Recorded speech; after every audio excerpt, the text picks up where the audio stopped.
Hey there and welcome back to Health, Wealth and Happiness. I'm James. I'm Joe.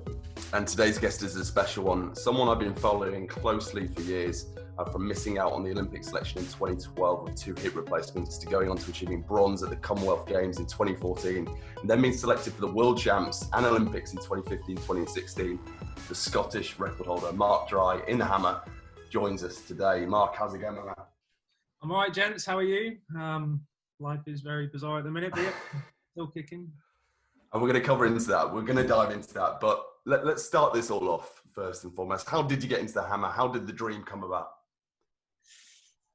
Very bizarre, boring background. I wasn't a jock kid, you know what I mean? I was a little fat kid at school, and I wasn't the superstar football player or standout athlete or anything like that.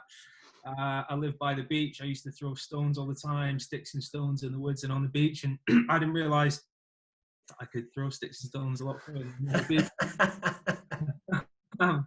Until I think there was some school competition, like a cricket ball throw, and I do remember that. I remember doubling the distance of the second best person in the school, and never thought anything of it, and I was never not pushed, but I was never suggested to take up athletics by any teachers at schools and stuff, which obviously down the line, I'm like, I wish somebody would have pushed me here, there or somewhere, you know, kind of, what do you call it, scouted talent and suggested whether it be, oh, you could be the next Steve Backley, or you should go play baseball and try and get a scholarship in the US, whatever it might be. But basically, yeah, my dad was an ex-flight engineer in the Air Force. I'd had a very military upbringing. I was destined to join the Royal Air Force. So he put me into the Air Cadets. I was very shy, underconfident, just nobody. And through the cadets, they not forced me, but there was a mandatory athletics competition, and I didn't want to run because why would you? I didn't want to jump, and I was like, well, throwing seemed the easiest thing to do, and at the lowest level, you generally find, you know what I mean, the bigger lads have a crack at throwing, and that's how it is at the earliest starting point. I soon discovered it was pretty hard to get to the top, but that's how it started, and I got hooked on, I don't know, winning basically. I'd done nothing, and it just gave me desire and passion. Then I heard the Olympics were coming to home in 2012. I wasn't like a lifelong follower of athletics. I didn't know what the Olympics was when I was a kid. We weren't like a family that were like glued to the TV. And that was just it. I'd seen the rings, and I just had a dream of getting this tattoo and making an Olympic team. I didn't even plan, I wanted to win the Olympics, but it was more making the team, and becoming an Olympian was my lifelong dream. So I obviously got there eventually, which was good, but that's how I started. Nothing too flamboyant. I just didn't quit, basically. Great, fantastic. I think we'll address the elephant in the room, obviously, from those who may have seen online, but we'll cover this now. A bit of a complicated issue. But from what I understand so far, you were charged with something widely seen as quite serious, and you had a hearing, which was, dismissed completely. But then only 21 days later, UK anti-doping appealed that, and you were landed a 4-year ban. Tell us about that. What's that like? What's it been like for you? Just carnage. Yeah. Obviously, it's ruined my life. It's ruined my career. I come back from surgery, and it's just been a nightmare.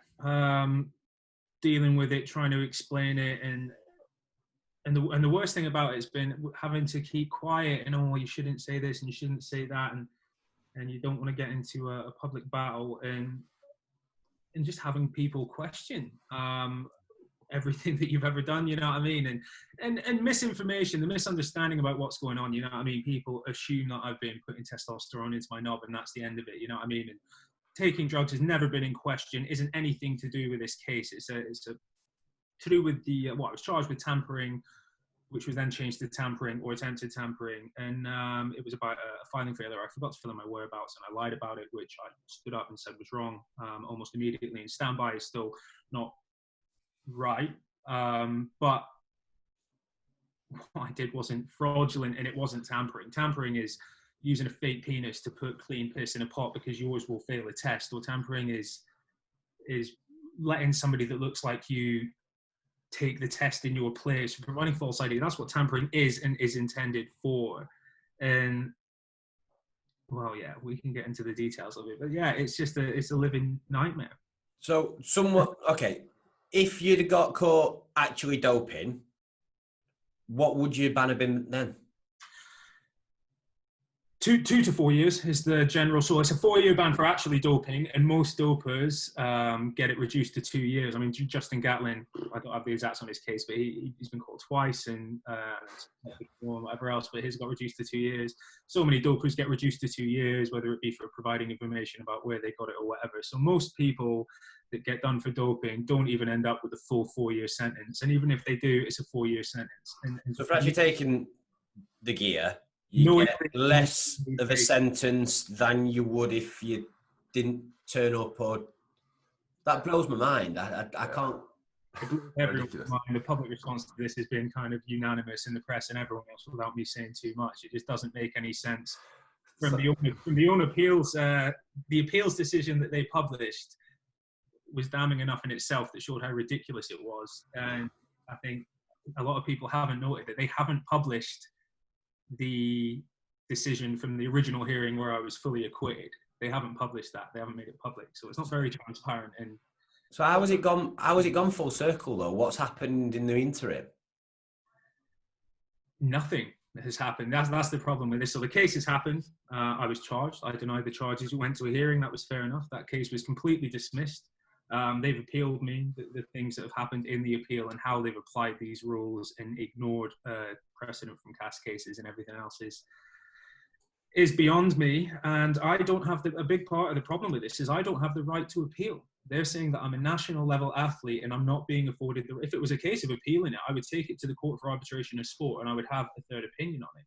Because I think the huge problem with this is it's a 50-50 decision. One panel heard everything, the entire case in its entirety, live in a court or in a room, which might be a court.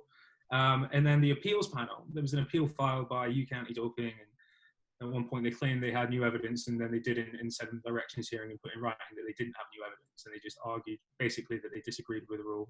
They believed it was based on an erroneous decision, the anti-doping rule.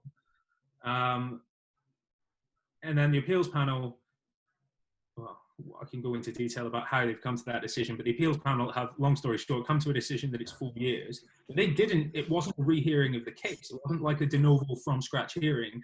The scope of the appeal was it or was it not an erroneous decision based on an analysis of the rules? And that was all it was. They didn't hear the case. They had access to the files and recordings from the case, but they did not hear the facts and the evidence live. That's all. So there's only 2 panels have heard this, so it's a 50-50 decision. When you play rock, paper, scissors, do you play best of 2?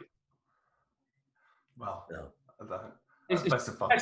Best of 3, best of 5. You can't have best of an even number. This is a 50-50 decision. One panel has completely dismissed me, saying that, applying the facts that every lie told isn't fraud, and that these pools are separate. These are bits that get a little more complicated, but they get completely dismissed, and that you cannot, how can you be banned for something that has no consequences? They sent me a letter saying that there were no consequences for anything on the domestic testing pool. I have no filing failures, and that there can be no consequence, and you can only be done for tampering for evading a consequence. So how can one panel come to that decision that is completely dismissed, and then another panel come to the complete opposite decision by ignoring the CAS precedent, ignoring the rules that are there, and classing these 2 pools as the same thing?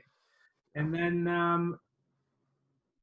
where am I going with this? And saying that they're ignoring that and then coming to the opposite decision. So you've got one panel that's heard everything, one panel that hasn't. Even if we say that both panels heard everything exactly the same, that's 1 for yes and 1 for no, let alone the fact that everything's dubious about the appeal. It's a 50-50 decision. So how can you destroy someone's life and career and business? I'm a sports therapist and I'm not allowed to treat international athletes because of this since my provisional suspension. So they've destroyed... hang on. Right, so... Yeah. Why? Apparently, I've signed, you know what I mean? When you sign up to it, apparently there are rules and things like that, but you know what I mean? Okay, I understand, and I'm not condoning it, I don't think it's right, but I understand if they're not letting you partake in the sport or compete in the sport. That makes sense. Yeah, if you're banned, yeah. That's your day job. That's nothing to do with messed I up, isn't it? agree. I could almost understand if the reason that I was banned was for supplying drugs, trafficking drugs. You don't want someone that's supplying and trafficking drugs working with other athletes, so I can understand that. But what I've done is a whereabouts failure, and it's nothing to do with influence doing anything else. And they've destroyed my business and my livelihood and my income from that. And I'm doing everything I can. I've lost my jobs in lockdown. I'm trying to scaffold and build furniture and sell things to like stay afloat. I can't do anything. It's just, and I've been dealing with this since 2018. I guess it's really they have tough. the power to do that. It's scary. But no, people just don't realize. I've just landed in this position, and nobody realizes that they have this sort of power because nobody really ends up involved in this. You know, if you take drugs, you get a ban, and this is just such an unknown area. And I'm just discovering a lot of bad things for a lot of people. I guess it's really tough for you when you see bigger names like, for instance, like Christina Horrigue, like Olympic gold medalist. She missed 3 tests, like no lengthy ban, national hero, never talked about. It seems like, you know, on the surface of things, I've been in this circle, as you know, with Team GB and stuff as well. Like they sort of prop up the bigger names and then maybe make an example of, you know, those coming through, or even the throwers. What do you think to that? Yeah, of course, it's beyond obvious. It's not about throwing shade at anyone, but it is beyond obvious, not just because it's coming out of my mouth. You've said it, I haven't. You know what I mean? That's where the questions come from. I've heard this question countless times. It's all over the press and all over the place. That there's clearly a disparity in how people are treated. You look at Mo Farah in the panorama that just came out. Andy Brown said the same thing from the Sports Integrity Initiative. He said in his opening gambit in his press piece that Mo Farah has lied in that interview about taking carnitine. He's gone out of the room. He's come back in and said, yeah, sorry, that wasn't true. He hasn't been charged. There hasn't been anything. He hasn't been questioned. And with everything else that's been questioned around Mo, that's their business and whatever else, you know what I mean? But everybody has read the news. No one lives under a rock, you know what I mean? Well, some people do. But it's just, and the Christine thing, it completely comes, well, look at Tyson Fury, Dillian White. Tyson Fury's got enough money to bankrupt UCAD, so suddenly everything disappears. They come to an arrangement. Oh, well, he served 2 years, so we'll give him 2 years. And Tyson's parading around like he hasn't been charged. He's like, yeah, it all got dropped. And I'm like, it didn't get dropped. You got 2 years, but it was backdated, so you carry on. And in boxing, it's apparently okay. Nobody cares that anyone's got a ban. As long as they're not currently banned, that's the end of it. But in any other sport, any other connotation or association with it, you get absolutely slaughtered. And Dillian, everything that's gone on there recently, that's just been dropped completely. Nothing. You could have made a statement to go with it. Nobody's answered any questions. Everyone's just gone quiet on it. Let's just all leave it alone. And so many things just don't get asked. It's wild. I guess it's hard for you though, because Dillian recently moved to Loughborough to do all his training there, didn't he? Because I know Benji, obviously you know very well Benji, #1 javelin thrower of the UK. He obviously very connected with Dillian, who's moved to Loughborough. Obviously, it's quite hard for you to say one rule for him and another rule for someone else when you. This is what I know Dillian. I'm friends with Dillian, and I like the guy, you know what I mean? And it's the disparity between who you are and how much money you've got in the bank and what lawyers you can afford and who you're connected to. And it's beyond clear. It's beyond obvious. It's just there. The facts are there. It's out in public. Certain cases get taken on and certain cases don't. They released in their statements that this had to send a message and this was about showing force and everything else. It's clearly being used as an example. And I'm being completely ignored by British Athletics and WADA. You know what I mean? I've stood up and said, I'm not being afforded the right to appeal here. That's a breach of my human rights. They're allowed to appeal. I win the case. I was about to say that. So, yeah, so you got, it all got cleared and then they appealed, overturned that, but you're not, like I said, you're not got the right to defend yourself. I'm not allowed the right to defend myself. If I was classed as an international athlete, I would be allowed to defend myself. What's the difference? Because they've chosen to put me on the domestic testing pool. So apparently if I was in the registered testing pool, I would then be classed as an international athlete. But I've been to the Olympics, the World Champs, the Europeans, 2 Commonwealth Games. I've got 2 Commonwealth medals. Scottish record holder. I don't know. There is no competition I can go to that I haven't been to. I've been to the highest level of the sport. I'm not an Olympic medalist and I'm no big name and I don't profess to be or have any desire to be, but I'm an Olympic athlete. I get these rings tattooed on my chest for a laugh, you know what I mean? And I'm not being defended. Credit to Global Athletes, an independent athletes union. They're standing up for my rights and trying to help me defend this. But the World Anti-Doping Agency, the president, Vitold Banker, he's come out and tweeted saying, as president of the World Anti-Doping Agency, I'm here to upstand for athletes' rights, this, that, and the next thing. But they haven't responded to our formal complaint. We put in a complaint, and not just me kicking off saying, oh, this was bullshit. we put in a formal complaint with the reasons and the declarations as to why the rules have not been applied correctly and how this doesn't apply and how the appeal needs to be given a third opinion. Like I say, you don't do rock, paper, scissors on a best of two. You do it on a best of three. If there is clearly a discrepancy in the rules, if two parties are essentially meant to come to the same decision, if the rules are clear and you've got one highly celebrated Queen's Counsel, a QC, Robert Engelhardt, that decided that, and then the other QC, Charles Hollander, they're meant to be coming to the same decision. They're meant to be looking at the rules and applying the rules correctly, coming to the same decision, or very close to, you know what I mean? There's going to be little opinions and stuff in there. But when you've got a decision that goes one way and the other way, that clearly shows a discrepancy in the rules. So surely, in matter of fairness and human rights and equality, that has to at least be looked at to decide whether this decision has been made correctly or not, or if there's a problem in the rules that need to be changed, and if there are, this needs to be amended, and my rights need to be upheld. And no one's replying to me, so I can't even do anything about it. I should have the right to go to CAS. They can take it there for me. Any governing body has the right to take this to the Court for Arbitration of Sport. Yeah. But obviously that would require rocking the boat, and essentially by taking it there, they would be saying that this decision hasn't been properly rocked the boat. That's the thing though, isn't it? It's clear to see that British athletics is a business model. It's a business, right? And I'd be keen to get your thoughts on how it's run as a business from your side of things, but clear to see that they favour certain names and then make example of others to sort of balance the boat a little bit. It's always, this is a fine line, and this is where I've got to be careful, because obviously people are going to be desperate to hang me for saying the wrong thing and making the wrong accusations. But British athletics are a business. There's so many different bodies involved in this. There's the National Anti-Doping Panel, who rendered the decision because the UK Anti-Doping charged me, but UK Anti-Doping aren't British athletics. British athletics are the governing body, and then there's England athletics, Scottish athletics, and everything else. So everyone plays their own part, but isn't. British athletics didn't charge me, and they aren't responsible for the sentence either. But they do have the right to appeal. They were in the middle of going to IAAF to do something about it, and suddenly all of that's come to a halt, and they won't respond to me anymore. They have the right and the responsibility to defend an athlete that's being clearly, you know what I mean, picked on, basically. The rules are being looked at weirdly, however you want to put that, but without sounding dangerous. But the rules are being, not going to say bent, but the rules are being, how do you even say it? We know what you mean. We know what you mean. We get the idea. We get the idea, for sure. Judicial creativity is being absolutely stretched to its boundaries here, to try and get things to apply. And is this one? Why is this happening? You know what I mean? Someone's pulled the trigger. It's allowed to happen as well. I know, How is it allowed to happen? Who do I turn to? Like I'm absolutely being just hung out to dry. That just blows my mind that they're not allowing you to continue with your business. I should laugh. It's nothing to do with the sport. It's mad. Unless I'm miles off here. To me, that's nothing to do with the sport which you've been charged for. Absolutely, yeah. They'll probably argue otherwise and say that I've signed a document that says I adhere to these rules, and if those rules say that you're not allowed to treat people, I guess I've got to stand on in that front. But the reality is, you can't stop someone doing their income. It's just such a bizarre situation where I happen to work in that field, and I'm in Loughborough, where I treat multiple. I used to treat a lot of international athletes. You say you're in a bizarre situation, but I'm assuming most athletes will also have a day job or a side job, if you want to call it that is something to do with sport, because that's your passion.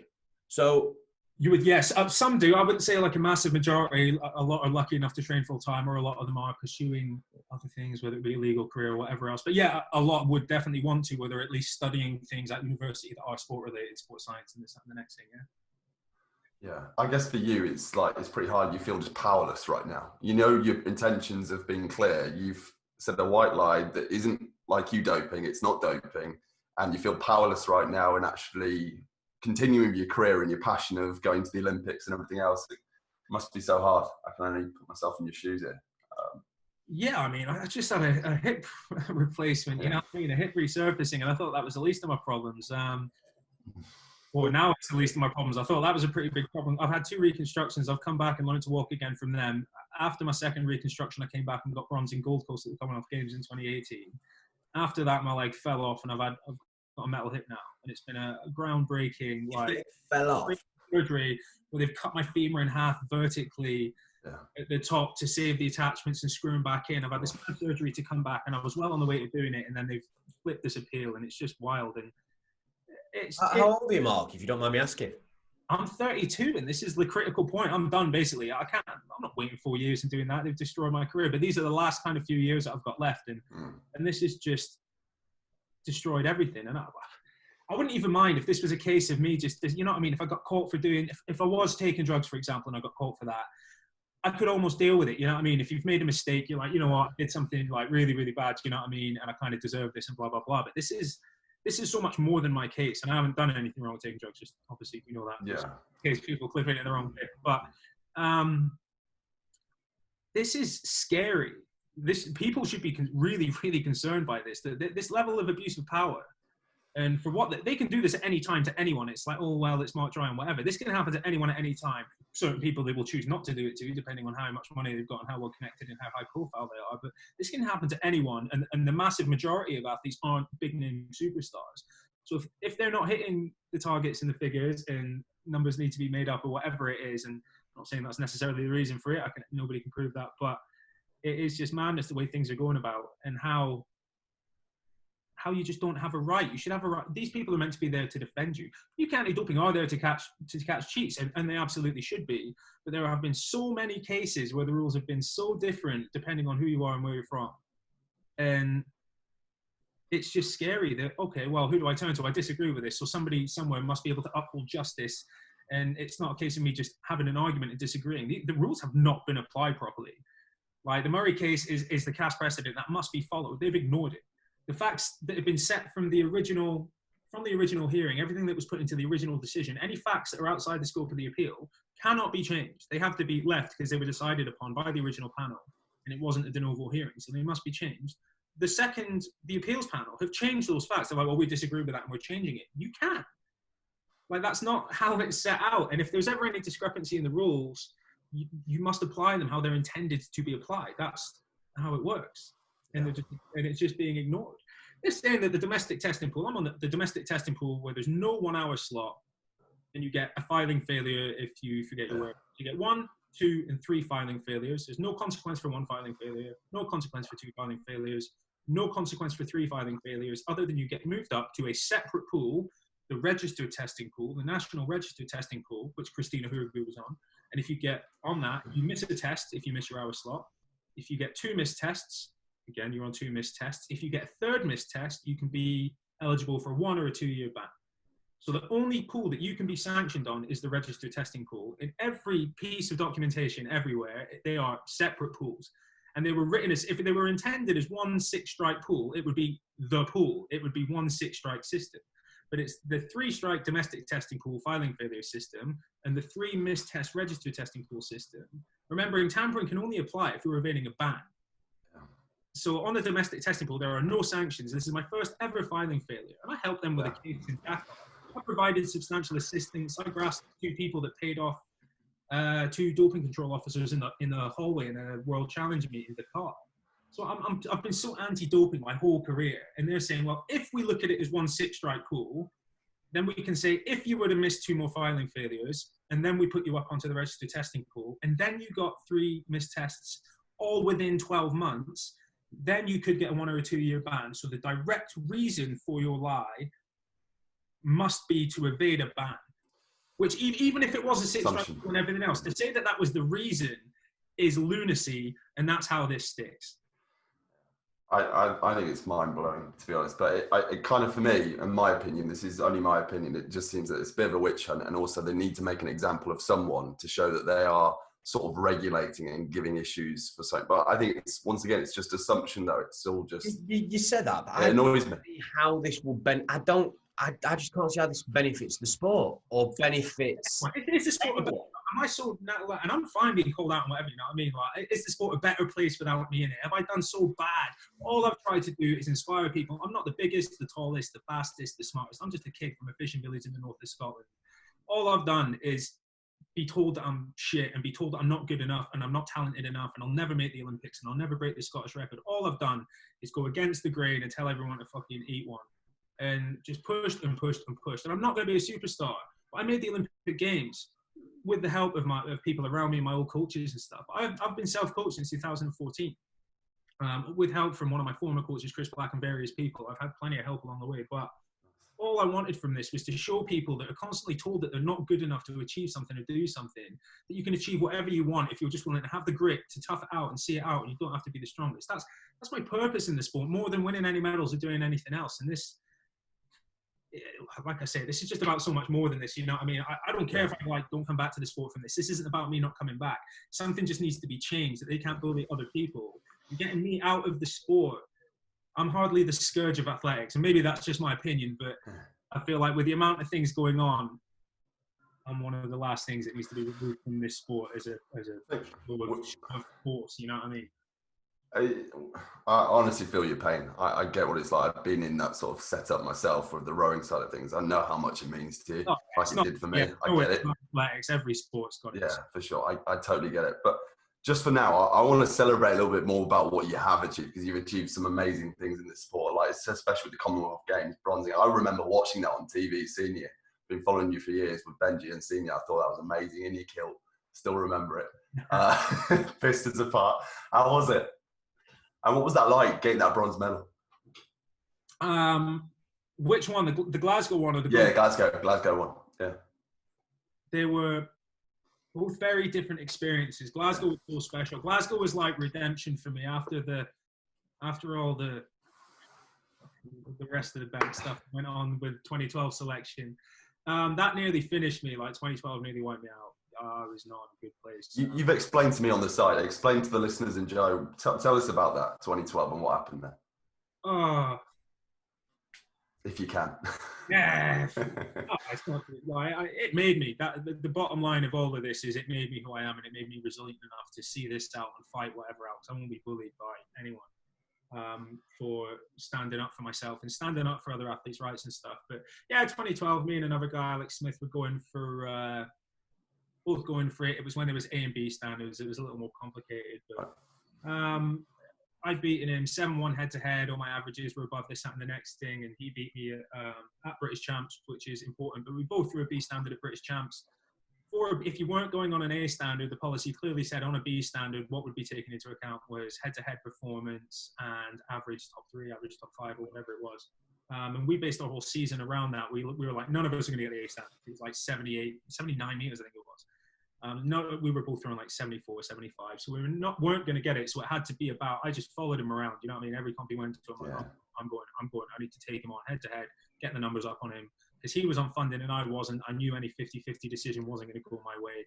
His dad was number two all time in the all-time rankings list, connected to British athletics, everything else. And so that's an impact though, isn't it? Family name. In connected with it. You want to protect your son. You want your son to go to the Olympics. I get that. But British athletics had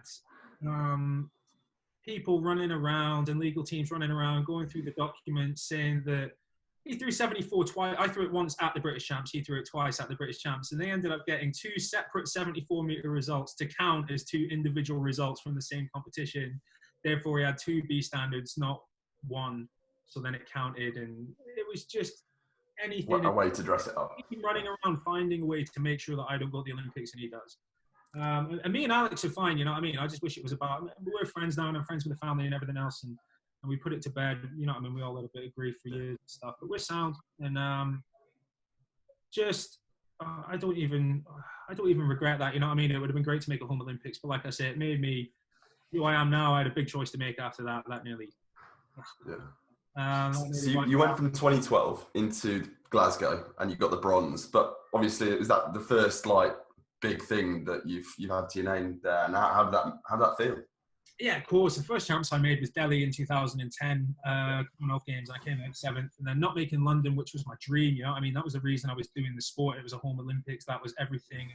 And I'd qualified. I'd done what I needed to do. It wasn't I fell short. I did everything that was required of me, and politics got in the way, which I hadn't experienced before at that level. So then redemption for me was, I obviously being Scottish, I spent 2 years living in Glasgow and from the Highlands. So most athletes don't get a chance to have a home championships in any way, shape or form because their country doesn't have the infrastructure to hold it, or just shit luck that it doesn't happen to be in your country. Even if you do have it, it happens before or after your career is over. You know what I mean? Someone starts the sport straight after London 2012, the chances of having a London Olympics in their career is 0. You know what I mean? So the chances of having that were so slim. So for me, Glasgow was like a little redemption moment, and it meant everything to me. And I know the Commonwealth Games isn't the same, held in the same regard as the Olympics, and rightly so, whatever, but it's a very special championships. It's the only championships we get to represent Scotland as a whole nation. Because obviously everything else is Great Britain for us, Europeans, Worlds and Olympics. So for me, walking out in front of a home crowd, and essentially for me, walking into Glasgow was like walking into London. And I can't say that because I wasn't at London, but that was my London. Yeah. And looking back, I'm glad. I'm more proud of doing what I did in Glasgow and getting a bronze out. Glasgow bulletproofed me for my career. I was sick, came out of my room to go to the bus, spewed all over the pavement. And I'm not normally, I get nervous. I'm not scared of anything. I'm not one of them, oh, yeah, I'm not scared enough for me. I'm like, I get nervous. I'm a human being, you know what I mean? But I'm normally quite good at dealing with it. And that I've never experienced anything like that. I'm like shaking and not okay. And I've been sick outside my room before I've even gone to the bus. And I'm like, I'm in trouble here. Qualifying. And then I just remember walking out into the stadium, walking out in a kilt, walking out into the stadium and having everyone respond to you directly. Like the noise that hit you when you're in that stadium, I don't know if you remember, they lifted the stadium in Glasgow, taking out like 6 rows of seats or something. So the track stopped and it was row 1. Like the people were there. There wasn't a gap, you know what I mean, for press. How many people were there? Smaller stadium, I think it was 40,000, but it felt like 100,000. Yeah, I know not a lot of people. I know there's bigger stadiums, you know what I mean, 60, 80,000, but it felt like, speak to, not just me because I'm from there, speak to any athlete that was at Glasgow, I'll tell you it was buzzing. It was absolutely mental. Glasgow is one of the best cities I've ever lived in, and since then it's grown and grown. The buzz around the city, the buzz in town, the buzz in the stadium. The noise was insane, wasn't it? It hit you. I always struggle to explain this to someone. I walked out, and when I first walked in, the crowd don't even know. You know what I mean? A lot of them aren't huge athletics fans. A lot of them are, to be fair, but they don't know who's walking into the circle, and the announcer's like, "Oh, I'm for Scotland. Marjorie's going in to do a warm-up throw," and the scream, like that, you could almost see this like sound coming to you, and it hit you. It literally hit you in the chest. You know what I mean? You walked in, adrenaline's just going. Oh my God! Shut up! Just stop. Making no, don't look at me. Just let me warm up and do my thing. And like, yeah, if I'm in a good position later, then start cheering. I just did not want noise. And then we got into the competition. Or I remember in qualifying, I do remember the throw. I remember first round of qualification. Obviously, if you get over the auto cue, you automatically go into the final. And I couldn't speak. I was shaking. I was a mess. And just from the pressure of the crowd and everything else, I'm like, it should be easy to get through qualifying for me. Everyone knows where they're ranked and what they're capable of. I should be able to drop this for a laugh and go and get ready for the final. But you don't want to burn all your adrenaline in qualifying, and it is so easy to mess up in an event in what should be an easy throw. It's the hardest thing you can possibly do in sport is get through a qualifying round, or in our sport, you know what I mean, is get through a round as a technical event where it should be so easy. It's almost worse for people that are higher ranked than it is for people that, some people are going to need to throw a lifetime best and make it to the final, and they know that. So it's a bit more all or nothing for them. When you know you should just cruise through it, the pressure is disgusting. And in front of the home crowd, and Scotland's one of those countries, you know what I mean, there is such national pride. To go there and think about not making it through. When you're expected to medal, we all knew what the rankings were, you know what I mean? There was a few of us that were in the tussle for a medal shot, and I definitely should have been one of them. As much as I had no right to get one, I was definitely in that conversation. And you start thinking about things you shouldn't be. What if I mess this up? What if I put 3 in the cage? What if I just put the first one in the cage? And you're thinking about how you'll react to messing up the first one, and then you'll mess up the second one. And I'm like, what is going on? This is like everything that I've taught myself not to think about in these situations. And you just gone full moron, and your head's just going, man. I'm like, oh my God. And I remember swinging. And I remember the noise building up so much because the announcer had called it on me, you know what I mean? And I was just like, oh my God, I was swinging the hammer and the noise was too loud. I've never, you know what I mean? Like, I was like, I'm going to have to stop this and put my hands to my ears because it's that loud. And I remember going to enter and going, oh my God, I'm going to have to stop.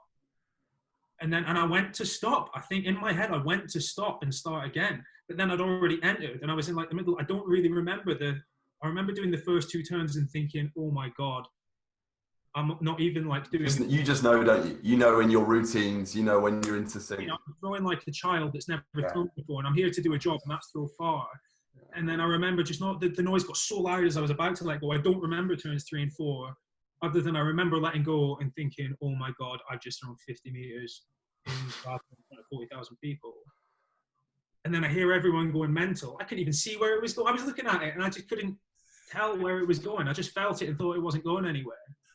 And then I look up on the big screen, and it's landed over the automatic queue line, and I was like, absolutely lost my mind. And that bulletproofed me forever. Like doing that, went out the next day. A few people struggled in qualifying. It was a nightmare.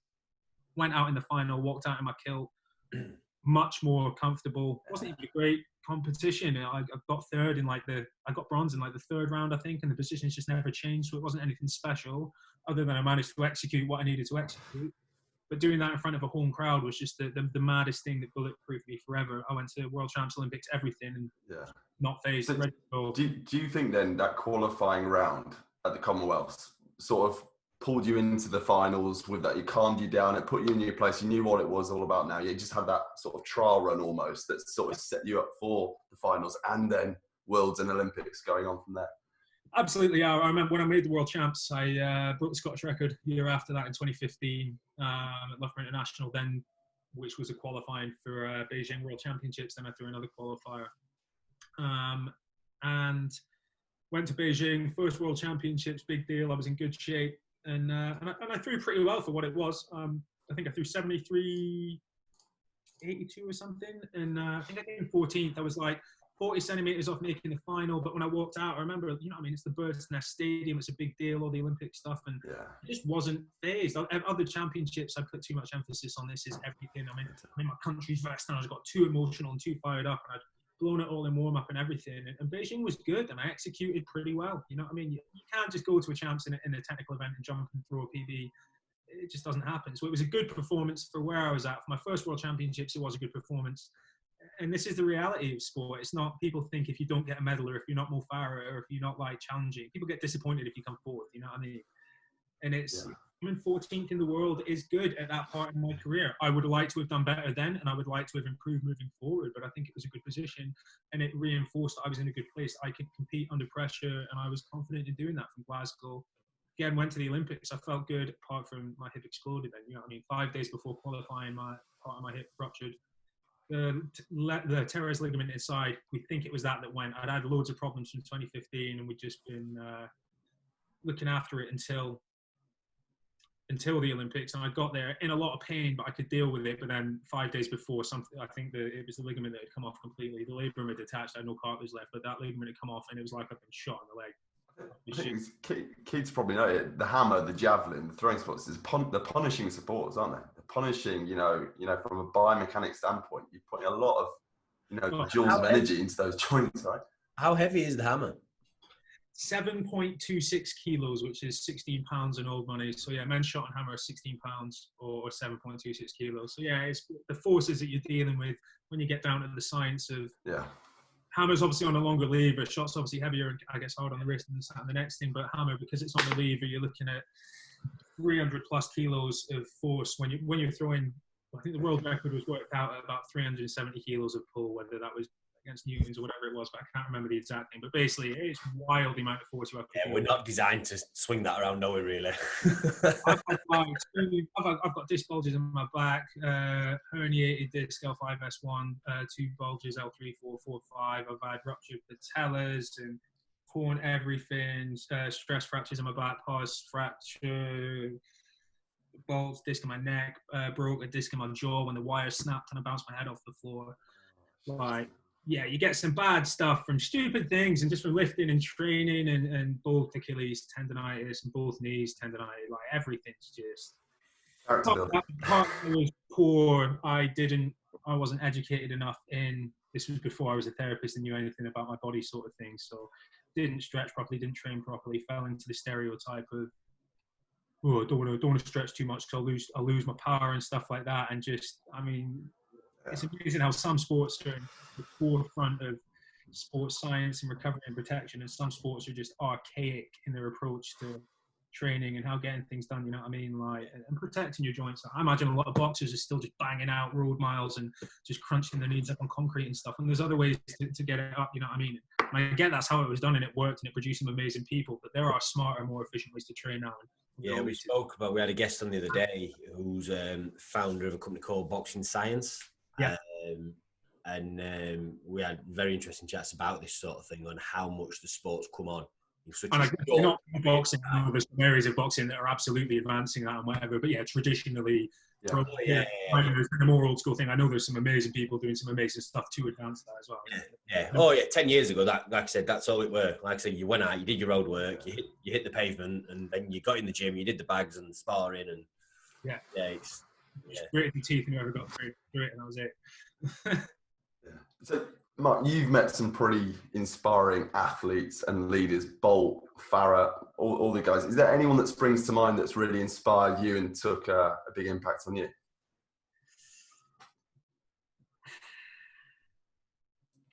Looking how to answer something like this, and it's always hard, and I find it sad. I find it a sad question that there's a lot of people that have been in the sport and then they're not giving back and they're not willing to give back. And I know it's hard sometimes when there's no coaching jobs and opportunities. And there's so many people that have been in charge of governing bodies and stuff, and people that I've known well. But the saddest thing for me is people are just not willing to stand their ground, and they're not willing to stand up for what's right. There are too many people that, as an elite athlete, are scared to confront the federations.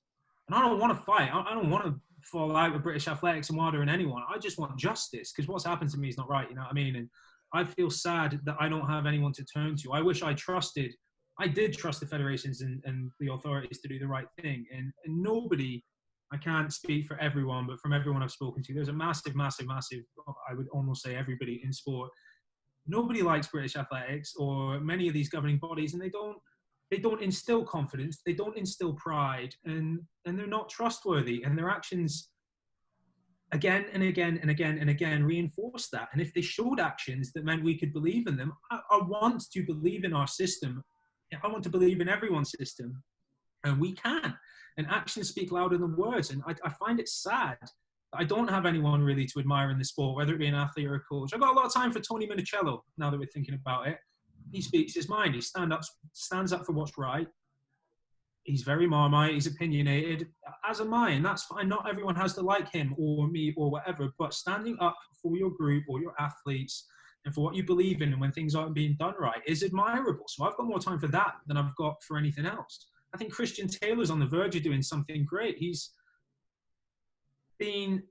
started this movement. We've got Global Athlete doing one thing, and I think it's We Are the Sport Christians movement, and he's a big voice, you know, I mean, Olympic world champion, however many times it all is. I should know all that, and he's a gentleman. I know the guy from when he trained at Loughborough. He's a gentleman of the sport. He genuinely cares about the sport and its athletes. He's trying to do something, but again, actions speak louder than words, and he's doing something, and he's starting a movement, but he needs to grit his teeth and bite the bullet and fight what needs fighting. And there's always going to be politics, and people are always going to pick their battles. But if you want to make change in sport, and you want people to stand together, and we need a united voice to make positive change, and people need to stand up for that. Christian's very close to doing it, but being very close and stepping through the door are very different things. And I do believe he has the strength to do it. This isn't a criticism of him. He's a great, great man. That's why I've brought his name into it. But Chel's been a great influence for how to stand fast in sport, and I think more people should take heed of that. And I am just saddened that we're not in a position that we can trust everything that's going on. It really is sad. It's depressing. I give my life to this sport because I love it. I don't do it for the money. I've made nothing.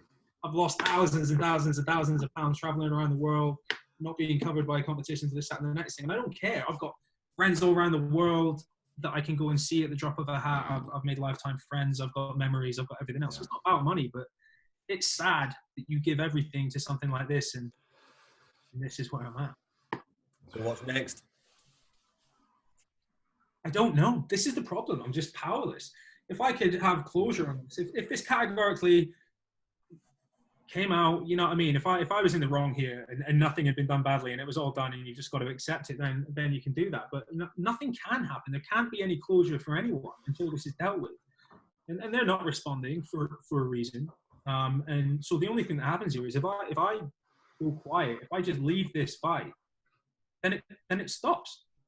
And I don't understand I don't understand why athletes aren't more concerned about this. That if they just decide, just ignore him, he's not there. That's an acceptable way for a national, not even a national, an international governing body, all of them, to respond. Like, I don't understand how that's acceptable, and I don't understand who they're accountable to, because at some point you're at the top of the tree and that's it. And if that's the precedent they're setting, that they can just do what they want when they want, people talk about justice in these things, and justice fits a narrative. It's always about fitting a narrative. If justice is in their interest, then it will happen and they'll shout about bringing justice. When they choose to just completely ignore something, we don't talk about, well, I talk about the injustice, and some people do, and some people are great advocates for fighting for equality and justice and everything else. But picking and choosing when you stand up for justice does not. I hear you, man. That's in charge of our sport, every sport, and it's scary that people just don't even know what's going on in the facts. I didn't, you know what I mean? It's obviously I've been thrust into this position, which has opened my eyes massively. And I wish I did know more before, but I was actively working on an athletes union before to try and give athletes voice, more power and everything else. So I'm not. Is this the commission thing? Was this the commission thing that you're involved in? No, this was before we were looking at, like an independent, right. Like commission union together to do something, but it's just, it's not, Okay. Yeah, and that's it. What advice would you give to an 18-year-old Mark Dry?